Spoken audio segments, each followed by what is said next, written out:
First few words about myself. So my name is Kimmo Kari and I have worked in the entertainment business around 30 years. First in film and television and past 20 years in games. From game industry I have experience from mobile games. I started in Digital Chocolate back in the days. The company before Supercell produced, I don't know, almost 20 mobile games there and then I switched to bigger screens to Bugbear Entertainment. Produced Ridge Racer Unbounded for Namco Bandai there and also was involved in the beginning of production of Request. And then I moved to France to work for a publisher and after that I actually have been mainly involved in this AA PC games. That's kind of my happy corner in the games industry. From those games, AA games, I worked with rival games. We had an IP from Robert Kirkman, Thief of Thieves. I produced that, and then the last game that is out, what I was involved in was Barotrauma from Fake Fish. Was doing BizDev and producing work there. But at the moment I'm been almost 5 years now at Kuuasema, and if you don't know what Kuuasema is, it's actually one of the oldest fully independent game studios nowadays. 22 years old, done 150 game projects so far,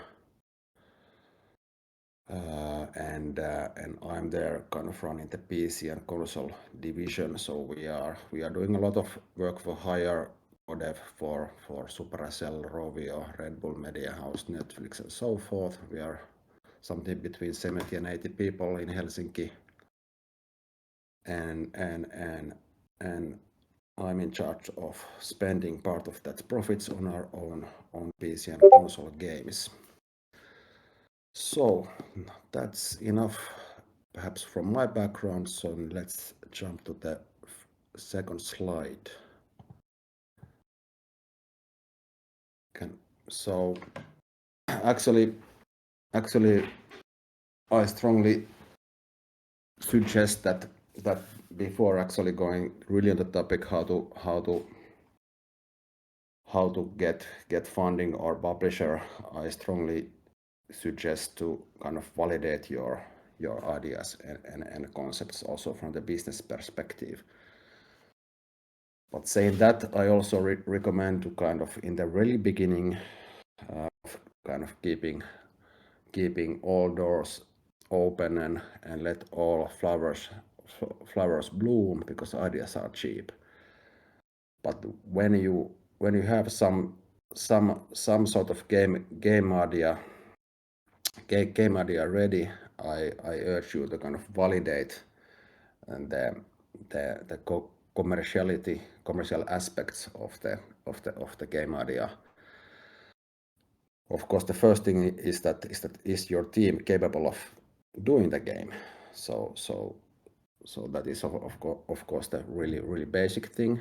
But the second thing, is that you should do some kind of market research.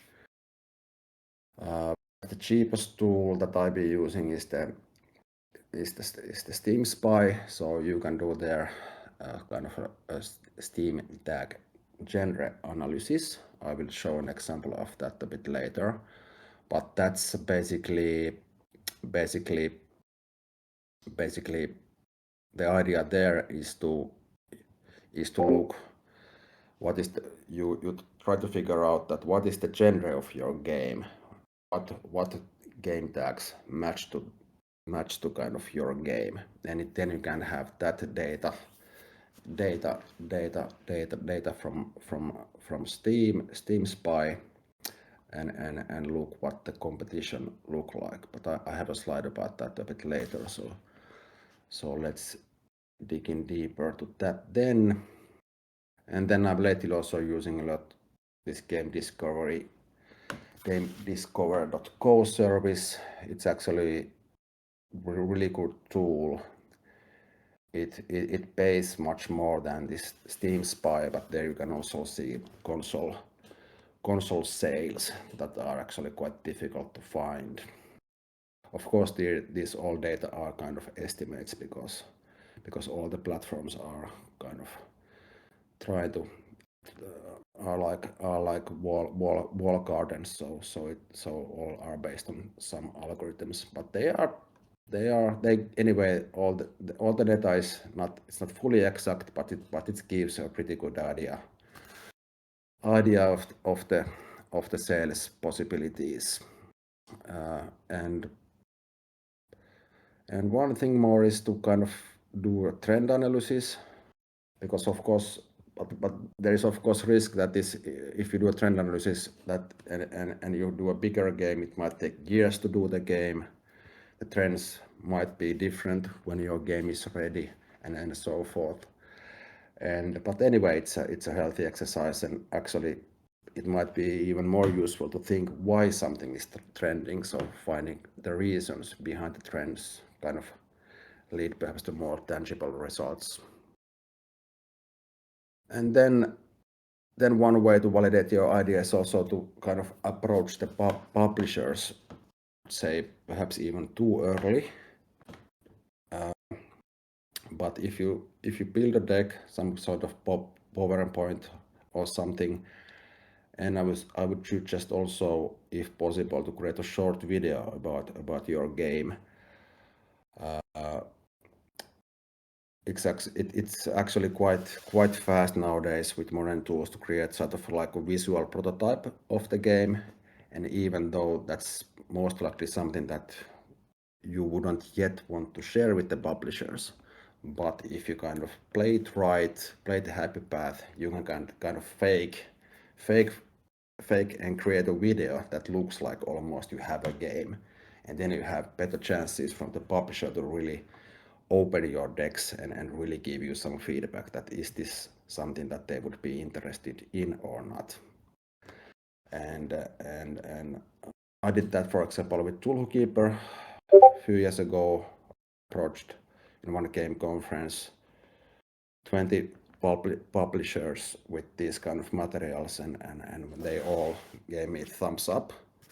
And then I went to Kuuasema CEO and said that all the publishers I reached were really interested about this idea. So what about if we allocate some budget for the project and do a real demo?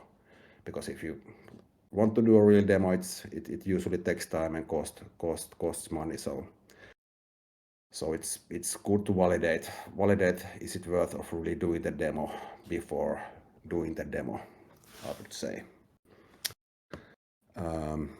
Yep. Next slide. So what the publishers typically want to see, they want to, of course, de-risk the decision from their end as much as possible. So they actually even would like to have a vertical slice build that is like demo with all features already presented. That is of course quite high demand. I suggest to start with the demo, because vertical slide is almost like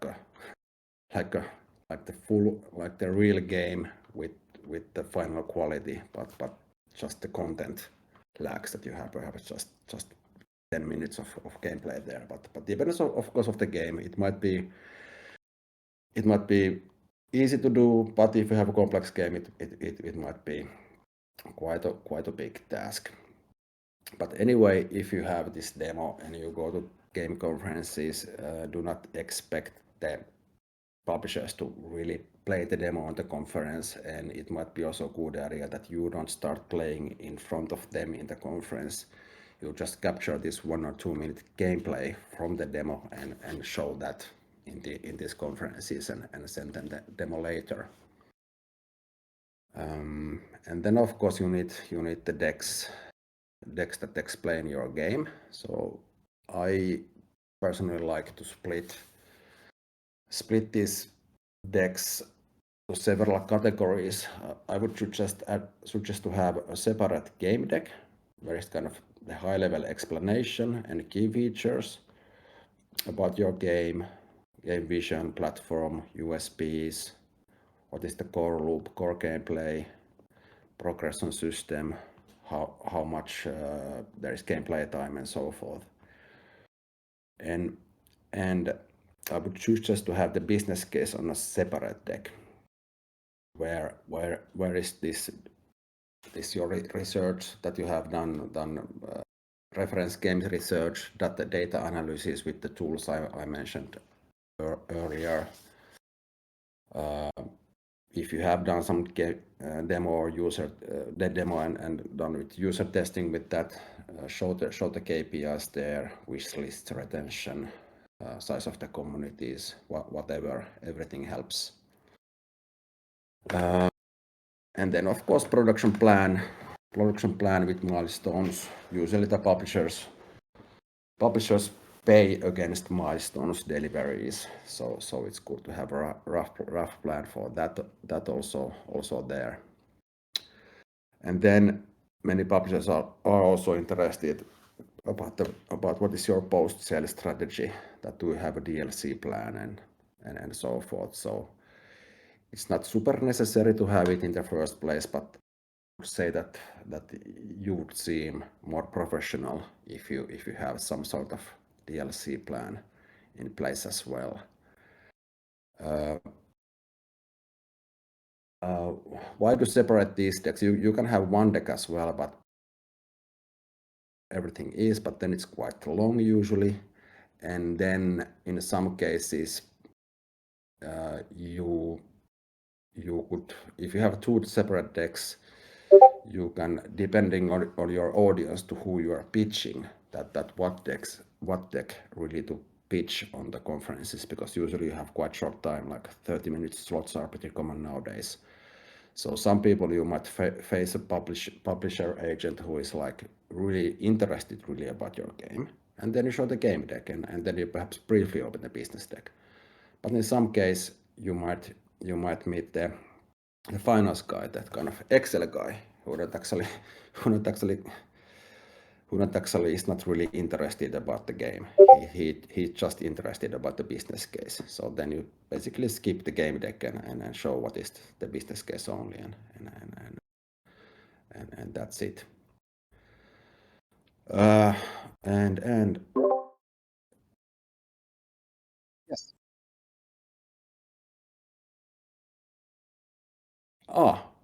We are on what the publishers want to see slide. Sorry, I did forget perhaps to say.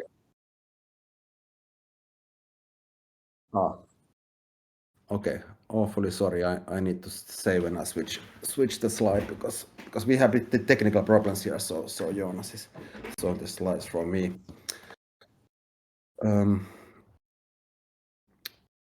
What else?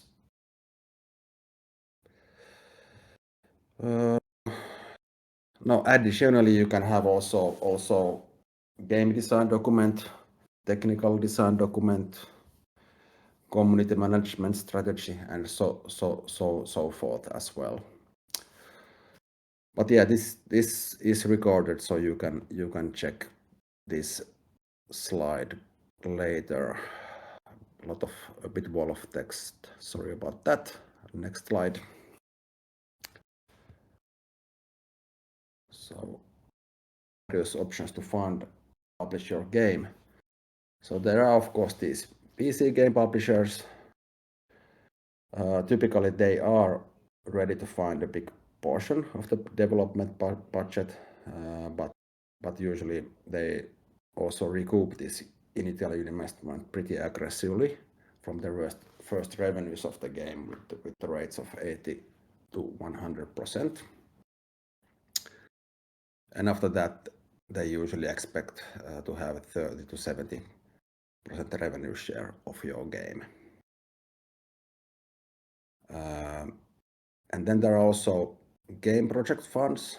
They are a bit like publishers. They are perhaps usually in those funds there are ex-publishers involved, but they are not willing to publish your game, but they are willing to offer funds to develop your game and also funds to self-publish the game, and they might guide you how to do it.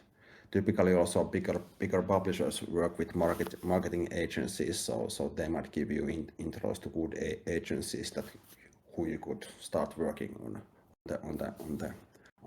planning how to market the game, and they would basically do 90% of the work for you.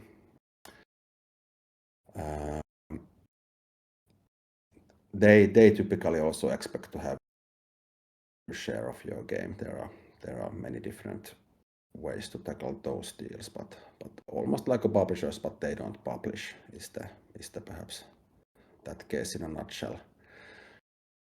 And then there are also investors and venture funds, and they will typically offer you money in exchange for the equity of your company.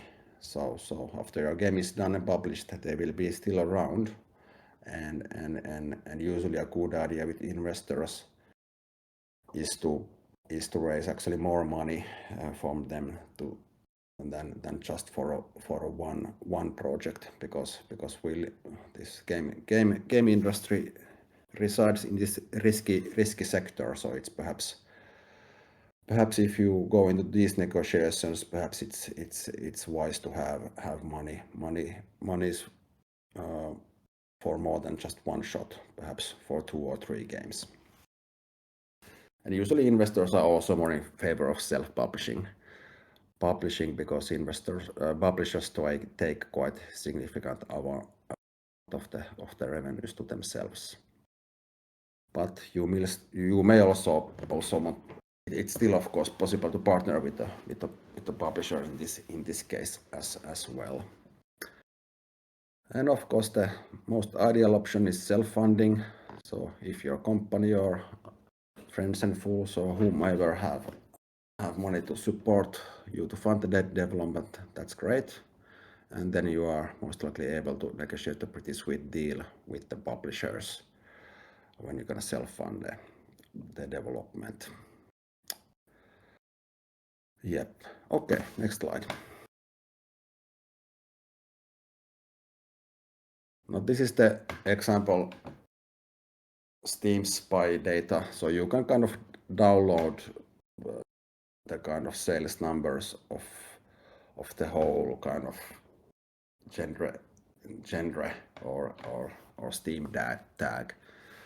So this is data from real-time strategy games. So back in the days when this was downloaded, there was 1010 games available, so not much. So in that case, you can already see that it's kind of a bit blue ocean, and it's also nice genre in that sense that if you check, for example, this top 10% threshold, there it's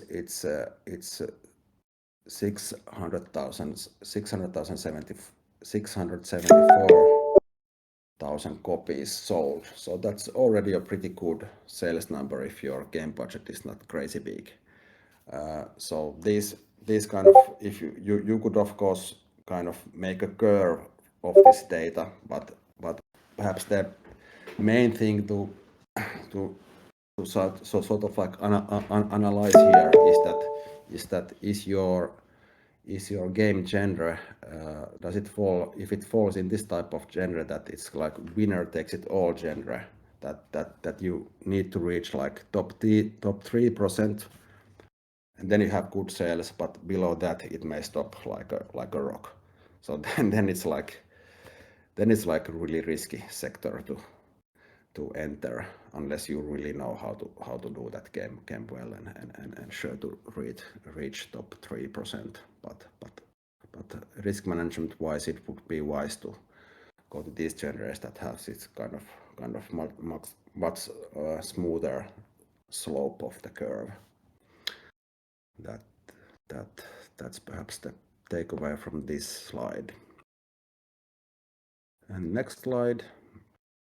Then, now this is an example of the game discovery tool I use. So there you can see these different genres, kind of how big they are and small, and then you can dig deeper in these and look at reference games and so forth. All right, next slide. Yeah, so now I show some sample slides of our Cthulhu Keeper project for you. So next slide. So this is the second slide from the deck. So it's good idea to try to compress everything in a nutshell in the first slide and make the audience to really understand from the first slide that what you are building, and then they kind of decide that would they like to continue reading or not. And next slide. And yeah, this is just of course typically in games the characters play an important role, so I suggest to have at least one slide that explains what type of characters you have in the game. Next slide. And then also kind of the positioning that where you sit compared to your competitors. That's also kind of because typically one game has kind of these many Steam genre tags, so it's good way to illustrate where you sit on this map. Next slide. And yeah, and of course it's good to also to show that you understand that who is this game made for. So we have done some user testing, and these numbers are based on our tests. And next slide. And then this benchmark games. It's of course publishers have the tools to show the numbers and even more accurate sales numbers with their tools, but it's very good idea to show that you are also aware of the competition and dig these numbers for them, and we also tend to also quickly summarize that how we are different from this reference game and what in our game are similar than the reference game, so it's then easier for the publishers to understand. And next slide, I think it's also about the same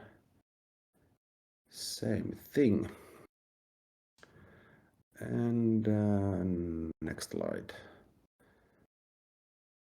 So of course it's good idea to have a really detailed kind of milestone plan with the developers as well, but in these kind of high level decks, it's just good to have one slide where you have a kind of rough schedule in some sort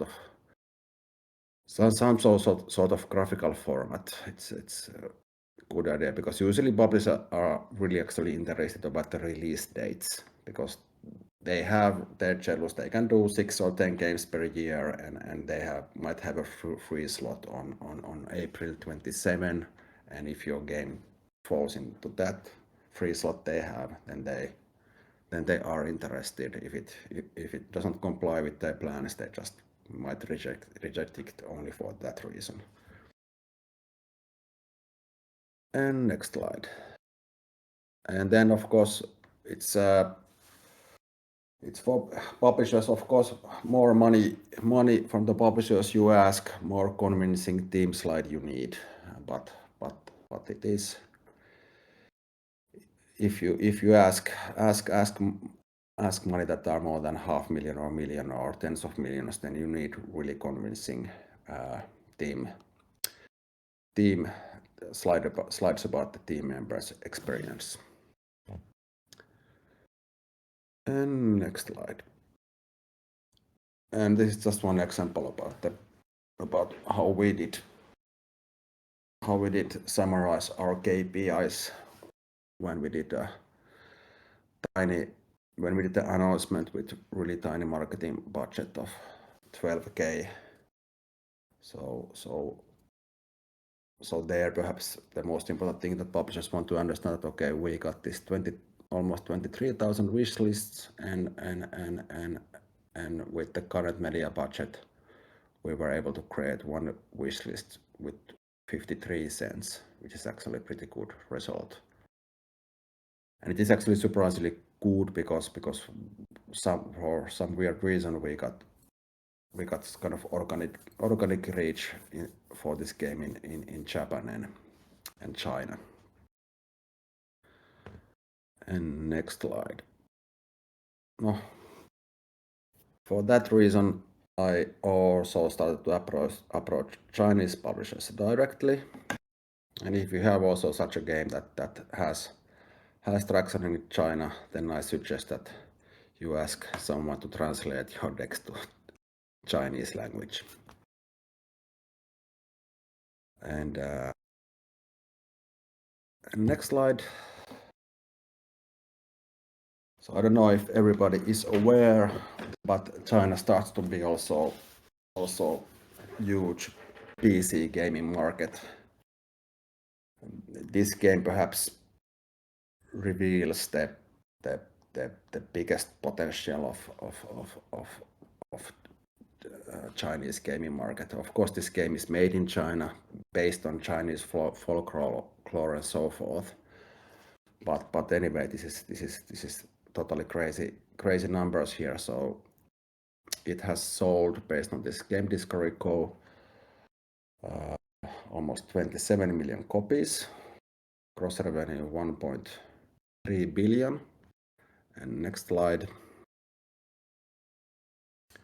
And 70% sold in Asia, basically in China only.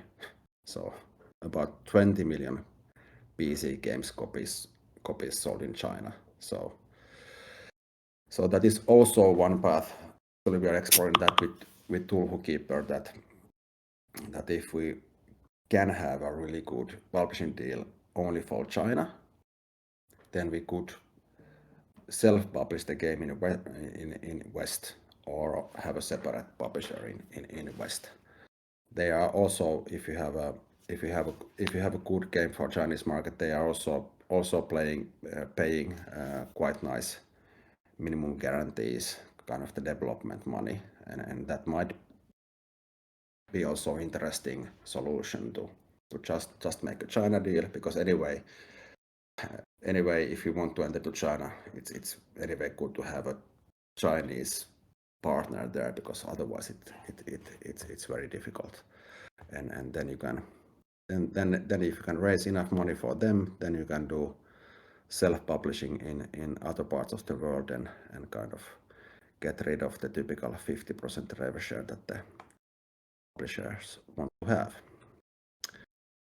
And last, I will show you two videos. The first one is I told you that 3 years ago we didn't have actually a really like a playable build, but we just made a fake video out of a visual prototype. So I show that next. If you can start that.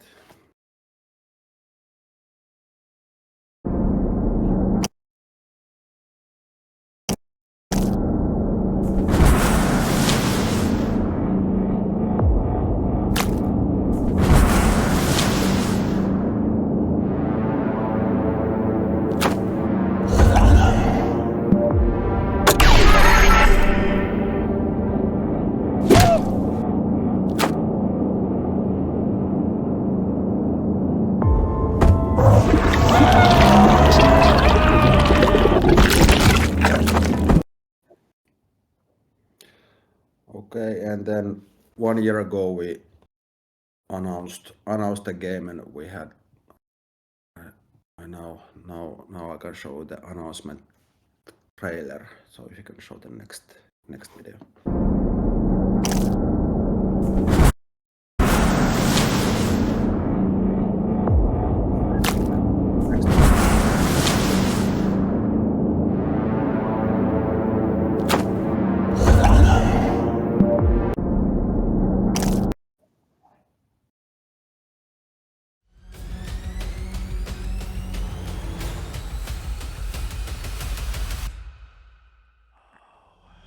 They know madness.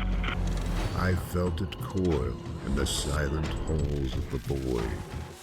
I watched it seize into the damp stones of the temple and shuddered at the whispers from unseen tongues.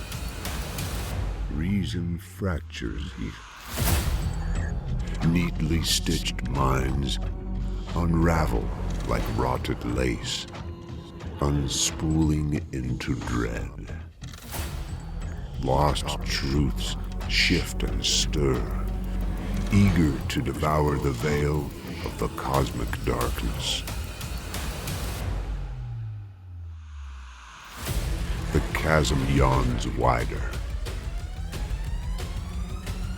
Will you feed it more, or cower beneath its gaze? They call to you now.